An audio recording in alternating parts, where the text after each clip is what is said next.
সবাইকে নতুন বছরের অনেক অনেক শুভেচ্ছা জানাই। আশা করব এই বছরটা আপনাদের সবার খুব ভালো যাবে।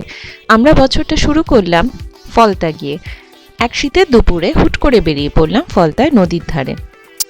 বিশেষ কিছু করিনি, আমরা ওখানে গিয়ে রিটস রিভেরিয়া বলে একটি রিসর্টে লাঞ্চ করলাম।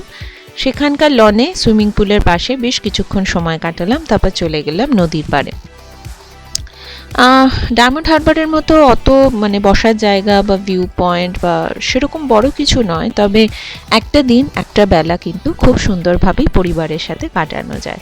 তো ফলতাতে আমরা একটা গোটা দিন কাটালাম, তারপর ওখান থেকে চলে গেলাম ডায়মন্ড হারবার, যেটা ছিল 18 কিলোমিটার দূরে। তো ডায়মন্ড হারবার গেলাম, সেখানে সন্ধ্যাবেলা চা খেলাম, অপূর্ব সানসেট দেখলাম, ওখানে কিছুক্ষণ বসে ঠান্ডা হাওয়া অনুভব করলাম, তারপর বাড়ি ফিরে এলাম। আমরা তো ফলতা রিভার সাইডে খুব সুন্দর একটা দিন কাটালাম। আপনারাও কি গেছেন ফলতাতে? যদি গিয়ে থাকেন তাহলে আপনাদের অভিজ্ঞতা অবশ্যই আমার সাথে শেয়ার করুন। আর এই রকম কলকাতার একদম কাছে 1-1.5 ঘন্টা চলে যাওয়া যায় এরকম জায়গার হদিস থাকলে অবশ্যই আমাকে জানান। নতুন বছরের একটা দারুণ লাঞ্চ কিন্তু আমরা ওই রিটস রিভেরিয়া রিসোর্টেই করেছিলাম।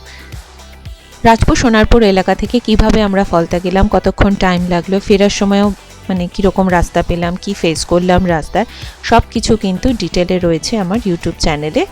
ফুল ভিডিওটা রয়েছে। আমাদের সারাদিনের যে কাটানোর গল্পটা সেটা কিন্তু অলরেডি আমি ওখানে শেয়ার করে রেখেছি, তাই রিকোয়েস্ট করছি একবার সেই ফুল ভিডিওটা দেখে নিন। নতুন বছর নতুন শুরু, আমার চ্যানেলটাকে সাবস্ক্রাইব করে সাপোর্ট জানাতে কিন্তু ভুলবেন না।